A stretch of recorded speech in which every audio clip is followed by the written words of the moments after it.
Good afternoon বন্ধুরা, কেমন আছো সবাই? হালকা হালকা শীতের আমেজ কিন্তু পড়ে গিয়েছে।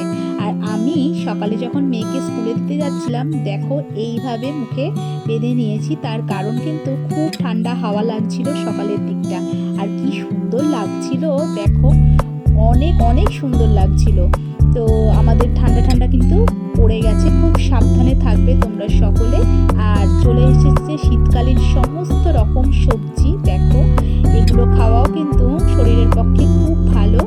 আর এদিকে চলে এসেছে মাছ বাজার থেকে, সুন্দর করে ধুয়ে নুন হলুদ মাখিয়ে নেওয়া হয়েছে। এই দেখো আমার সেই তরকারিটা কিন্তু রান্না হয়ে গেছে। এর মধ্যে অনেক রকমের সবজি আছে। তোমরা কিন্তু সবাই এই সময়টায় সবজি খাবে এবং বাচ্চাদের খুব সাবধানে রাখবে। প্রথম ঠান্ডা খুব কিন্তু লেগে যেতে পারে বাচ্চাদের।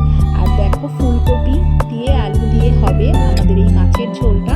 তো আমার এখন রান্না হয়ে গেছে। তো চলো বেরিয়ে পড়বো মেয়েকে স্কুল থেকে আনতে। টাটা সবাইকে।